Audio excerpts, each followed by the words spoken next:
Happy morning to all of you present here. This is once again Mrs. Nagapushpam, Assistant Professor of English, Arulmigu Palaniyandar Arts College for Women, Palani, happily welcoming you all to the second day celebration of National Level World Suicide Prevention Day 2020. World Suicide Prevention Day 2020 tries to create awareness about suicide prevention and how to help your loved ones to fight suicidal thoughts. This day highlights the need to create awareness about suicide prevention. Professional help on right time can help prevent suicide. Watch out for symptoms of suicidal thoughts. Suicide Prevention Day is observed on 10th September each year. This day is organized by the International Association of Suicide Prevention. It is an opportunity to raise awareness all across the world that suicide can be prevented. The ongoing pandemic has affected mental health majorly. Staying at home, low physical activity, less socializing, and unexpected changes in the way everything works has made it important to highlight suicide prevention. Okay, who is at a risk? Suicide is now recognized as a public health issue in almost every country. Suicide rates have been increasing gradually to the extent that it has become one of a major cause of death worldwide. It is important to identify the early warning signs and a factor that can lead to suicide. Suicidal reactions may vary from anger, distress, ridicule, anxiety, tension, fear, sadness, or any intentional determination to end one's life. The major step towards preventing suicide or identifying the problem in various dimensions, understanding risk factors, and identifying what works in individual societies. An early recognition of the warning signs and professional assistance can help to save a life. If you notice any behavioral changes in your loved ones, you should talk to them, be a good listener, as it will help them reduce stress and tension. World Suicide Prevention Day 2020 will be celebrated virtually this year by spreading information about suicide prevention via social media platform. So without any further delay, I invite the resource person of this startling beautiful day. It's Dr. D.R. Pratima Rai, Associate Professor and Head, St. Joseph's Junior Degree and PG College for Women, Kurnool, Andhra Pradesh. I utilize this platform to thank everyone who stood beside me in the successful completion of this two-day national level program. Foremost, I should thank our Madam Principal, Dr. N. Puvneshwari, for giving her consent. I should thank my head of the department, Madam Mrs. P. Selvi, Associate Professor and Head, PG and Research Department of English, for motivating me. Last but not the least, I thank each and every participant who keeps supporting me in all my online programs. Do subscribe to my channel so that you will be notified with my upcoming programs, friends. Hereby, I extend my prayers to Lord Muruga to shower his blessings on us and make this program a successful one. Thank you. And here I want to talk about the legislation preventing suicides. And before going to talk about the legislation preventing suicides, just a line about the method of suicide in India. Methods of suicide in India are done by poisoning, hanging, and self-immolation to a major part. So these are the primary methods used to die by suicide. And suicides motivated by ideology doubled between 2006 and 2008. In India, suicide was illegal and the survivor would face jail term of up to 1 year and fine under Section 309 of the Indian Penal Code. However, the Government of India decided to repeal the law in 2014. In April 2017, the Indian Parliament decriminalized suicide by passing the Mental Health Care Act of 2017, and the Act commenced in July 2018. And generally, suicide prevention, to prevent suicide, the government has certain approaches. And so the approaches, the following that I am going to say now are the approaches to preventing suicide suggested in a 2003 monograph.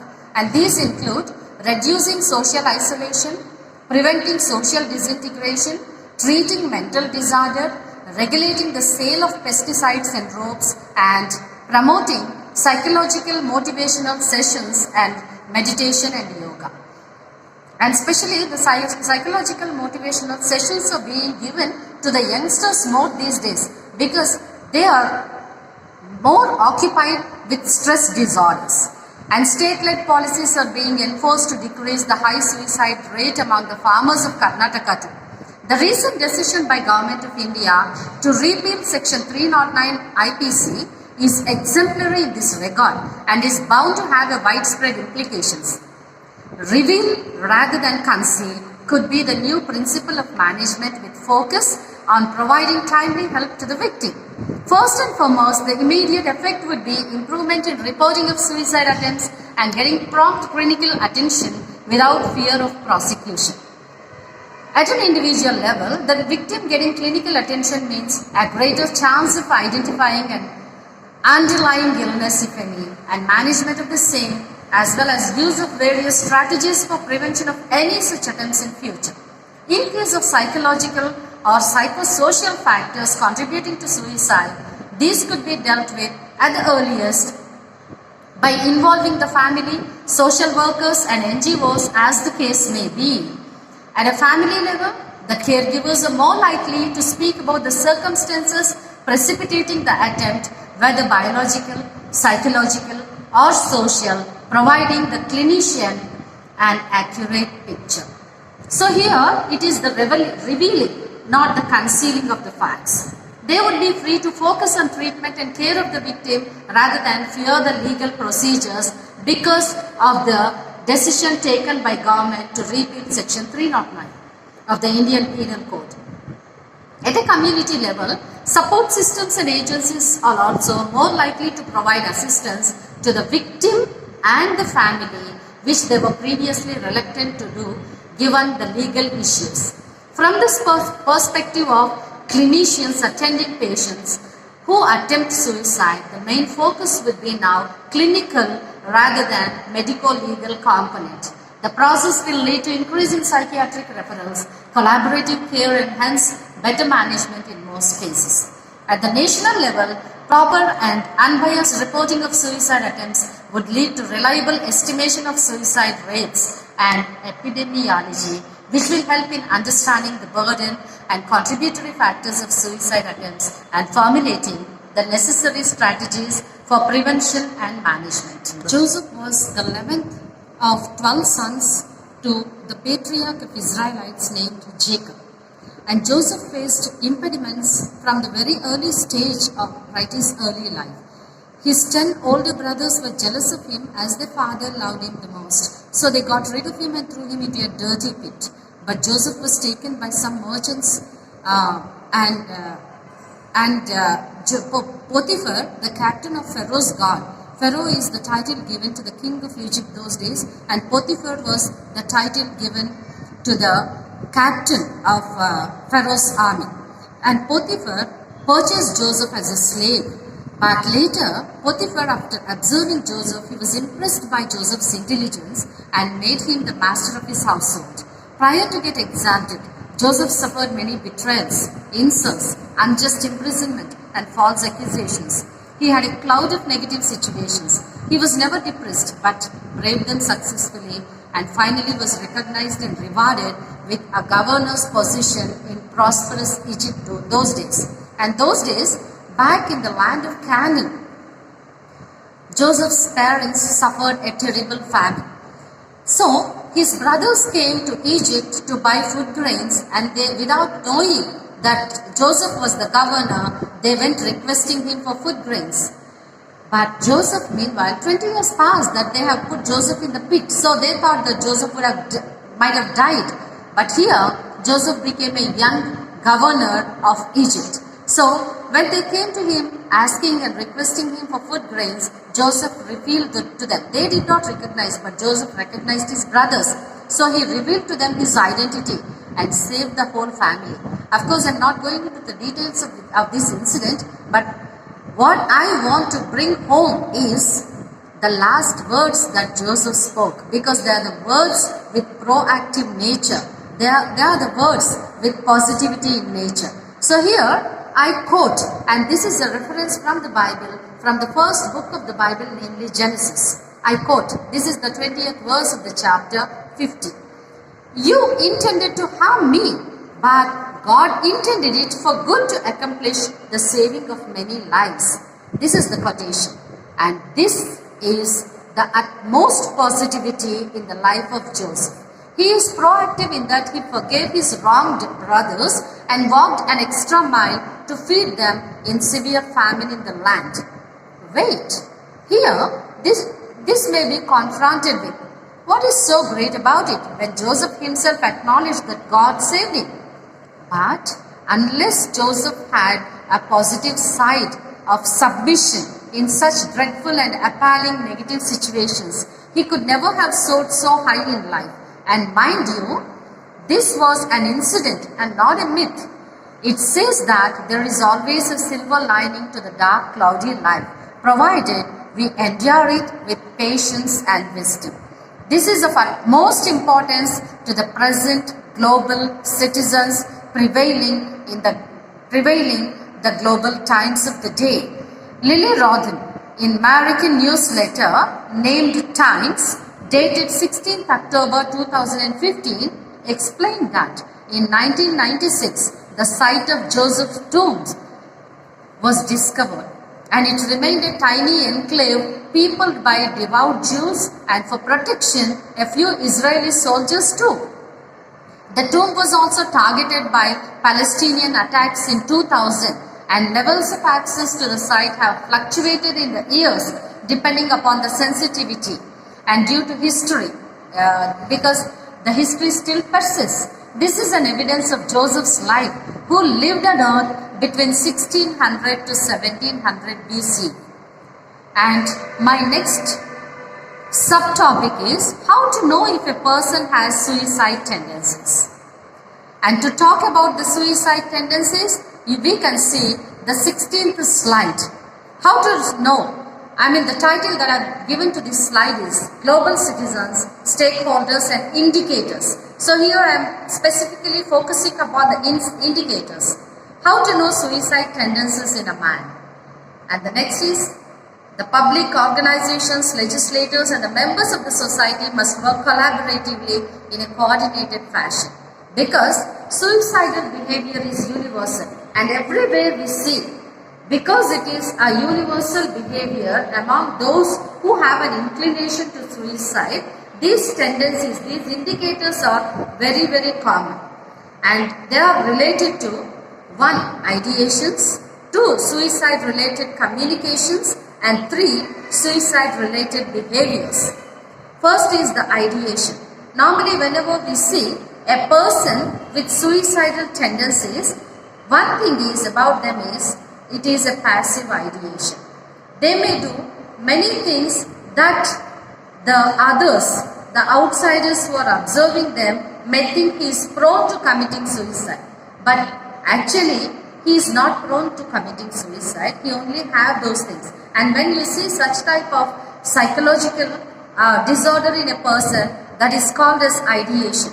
And the next one is suicide related communications. Normally this is the very common, frequently observed behavior indicator. That is, a person through his communication conveys to us unknowingly that he is going to commit suicide. This is a very common case. He speaks about the way, as if it is the last time that he is meeting us. So, and secondly, we see such persons, they keep talking about the past mostly, the happy situations that they have come across. They keep retrospecting, and then they keep talking as if this happens to be the last chance for them to meet us. So this type of related communications. Another thing that we see is such type of people, keep talking to all their acquaintances in a single day, and they keep talking in a very hurry. Even the pace with which they talk communicates and as an indication for us that something bad is going to happen, or an ominous talk we can say as well. So this is a suicide related communication aspect of it. And finally, even in the behavior, such type of people, just to give us an illustration, such type of people normally love to have their favorite food, and they go to any hotel at any distance to have that food if it is not possible in the house, and then they get it, they keep eating it, they keep drinking it, if it is some drink. So see, these are the behavior aspects that we see as an indicator for a person who is committing a suicide. And then coming to the legislation preventing suicides, we can find it in the last slides of my presentation. To be precise, I would say this is the 16th slide. Preventing suicide requires the effect of the family, and here we call them as the stakeholders. So, the efforts of the family, the efforts of the friends, co-workers, community members, educators, religious leaders, healthcare professionals, political officials and governments, all these happen to be those who prevent suicide. The stakeholders in preventing suicide. Because suicide prevention requires integrative strategies, it requires involvement of interventions that occur in communities, and it involves social and policy reforms too. Inventions delivered directly to individuals also is one of the stakeholders in legislations preventing suicide. And here we can see it in this slide, there are 13 collaborators in suicide preventions. Before going, I'll just mention them. People affected by suicide behavior and who came back, they can definitely be a strong impetus in giving a positive talk about suicide after we get an indication from the victim. And secondly, those who have engaged in suicidal behavior, they also can easily connect themselves with those who have the indication of suicide. Healthcare providers, mental health and associated organizations, social service personnel, the government personnel, health departments, emergency services, substance abuse services, employees, researchers, educators, faith community members, all of them are the different collaborators in suicide prevention. And before we go into the stakeholders, let us see the legislations that prevent suicides. The world we are living in is complex and constantly moving forward, jostling against one another in a cutthroat competition. With such a backdrop, the postmodern human being is psychologically pressurized to cope up with times, failing which he becomes a cipher. At times, there is always an existential question that pops up in our mind, like Hamlet, the Prince of Denmark. I quote few lines from this soliloquy. To be or not to be, that is the question. Whether 'tis nobler in mind to suffer slings and arrows of outrageous fortunes, or to take arms against a sea of troubles and by opposing end them to die, to sleep, unquote. This is yet another psychological disorder called morbid jealousy or delusional jealousy. This is named after Othello as Othello syndrome, a psychological disorder in which a person is preoccupied with the thought that their spouse or sexual partner is being unfaithful without having any real proof, along with socially unacceptable or abnormal behavior. This has its origin in relationship problems. To talk of King David, a historical personage, King David was the great king of the United Israel and Judah, of course, way back in history, in 10 before the Common Era. We don't have time to talk of his background in detail, but just as outlined, I say that he was the second king of Israel with his predecessor named King Saul. This can be read from the first and second books of Samuel from the Bible, the Old Testament part, the historical part of the Bible. David's testing time was on the run in most complex and vulnerable situations. It ranged from the mentally unhinged King Saul, his pitched battles with his enemy country, Philistines of those days, his triumphant transmuting of Jerusalem as his capital, his brilliant strategic mind established the Israelite army to crush the barbaric Philistines on numerous occasions. The canny leader set a crack squad of his troops through the ancient water systems underneath the hilltop fortress town of Jerusalem. In a heroic Trojan horse-style attack, his forces took the strategically important position and made it his capital. While this is all about the positivity of David to his life, he also had his contribution to the Israelite world. He united the 12 tribally disparate regions in Judea and Israel to form a united nation of Israel. David consolidated his territory by beating back neighboring tribes and providing a strong leadership. Today, even the national flag of the country of Israel had the Davidic star as its symbol. And even the Israel's singular reputation in the defense sector with technology prowess is an indication of its foundational origins right from David's times. Literary figure Prince Hamlet suffered moods that cycle through episodes of depression and mania. This cycling is very common with a disorder which I have already mentioned, that is the bipolar disorder. The show begins with Hamlet in a depressive state, with Claudius commenting that the clouds still hang on him, from Act 1 and Scene 2 of the book of Hamlet. His pessimism and negative perspective in life stands as a failure in life, while optimistic King David of the Jewish history stands as a towering personality even after 30 centuries of David's life on earth with his positivity of life. So here I just try to compare King Hamlet's negativity to life situation with David's positivity of life situation. Then, in these days of uncertainty, every individual needs to check his or her life. What is our viewpoint? Is it pessimistic or optimistic? Are we entertaining positive or negative outlook in life circumstances? There are plenty examples that we can refer. But the very reason I took these personages and not the present day people is because the positivity and negativity to life existed right from the yore, the ancient times. They did not know that it was called positive and negative. The only thing is that we have entitled them as positive and negative due to the complex personalities we are transformed into in these stressful times. They only had two angles those days. One, the social angle, and other, the spiritual angle. Here, I wanted to quote yet one very important incident to know the value of life and contemplate. Let us contemplate upon it.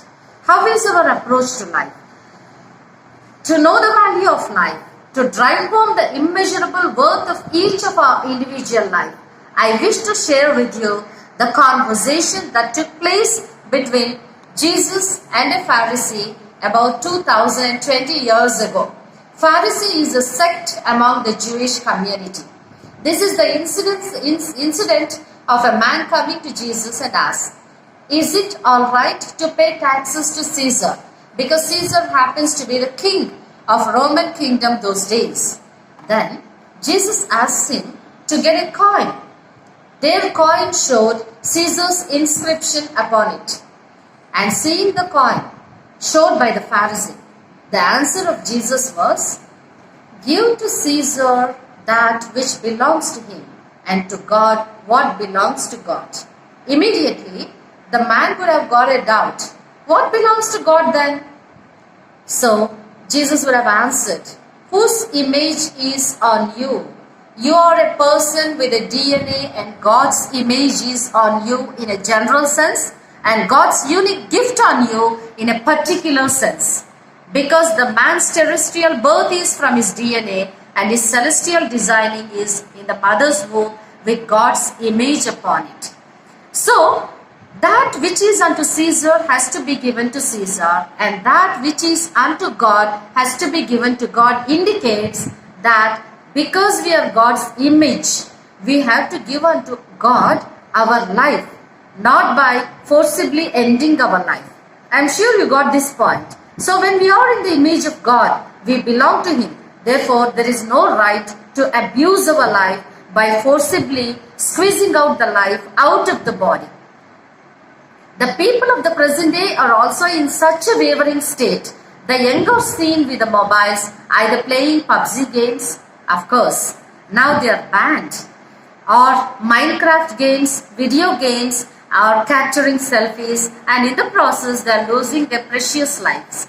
Just imagine a boy standing on the step of a moving train and venturing to capture his picture on his smartphone and unable to balance himself, falls down on the track and is dragged away by the speeding train harshly. This incident really happened and became viral a few days back. Ouch. What a pain to the parents. Every day the newspapers and the television news contain such cases, isn't it? Cure is. Whither are we going? Where are we destined to? And what are we choosing to go? Where are we choosing to go? What are we choosing to do? There has to be a dividing line, isn't it? The psychology of the people is so delicate that people want to get everything instantaneously.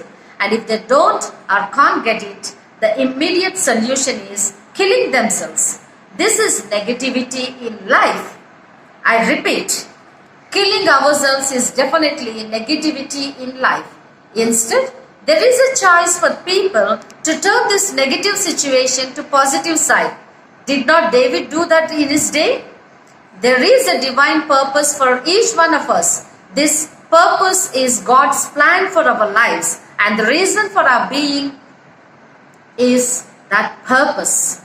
And because I'm mentioning about the spiritual aspects connected with the suicidal tendencies, I speak about these incidents.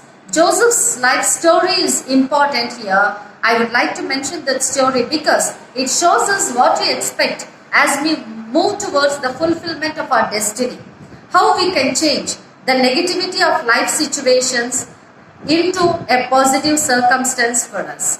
Joseph, he is once again a historical personage. He is 11th of the 12 sons to Jacob. Jacob is a patriarch of Israelites. And almost coming to a conclusion, and here these are the pointers for suicide prevention strategies. Development of strategies for suicide prevention applicable for our Indian culture and to suit the needs of different strata of society is of paramount importance. Furthermore, we have to develop programs and policies which can be implemented along with other national health, education and welfare programs. The following few measures are suggested.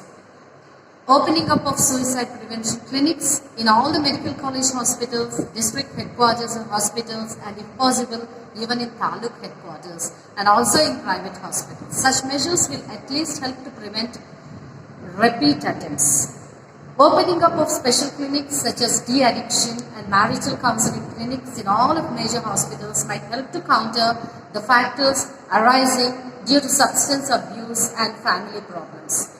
Conducting educational programs periodically for the medical officers and paramedical personnel of the above hospitals and also to those in general practice. And of course, the colleges are also conducting many such education programs to highlight the awareness of prevention of suicides among the students, that is among the student community. And then promotion of consultation, liaison, psychiatric services in all the hospitals would be a very good measure to prevent suicides. Restricting the access to means of suicide, including measures for control of availability of pesticides, medications, etc. Adequate barriers to deter jumping from high places even when the government or private agencies design such structures. opening up of students' guidance clinics to be run by visiting psychiatrists, not only to improve their psychological well-being, but also to enable them to explore their own potential, to engage themselves in today's world with immense avenues, and also conducting guidance sessions for parents in schools and colleges. Revamping the educational system with an objective to promote holistic development of the child rather than the undue emphasis on scoring of marks in various subjects. Opening up of employees' guidance clinics in major industries. Engaging the servants of qualified and trained mental health professionals with psychiatrists at the helm of the team in women police stations and family courts, since most of the cases of disputes between the spouses and family problems are dealt with in these centers, where some of them could be solved with psychiatric intervention. To access by appropriate Indian studies, whether restrictions in media publicity on suicides and displays in any form by anybody, including mental health as well as by non-mental health professionals, will be of use in suicide prevention. My dear colleagues, I also suggest more Indian research in biological aspects of suicide, as presently there are only a few of such. Finally, I appeal to our Indian Psychiatric Society, to my beloved dynamic team of psychiatrists in India, for their proactive role in suicide preventing measures.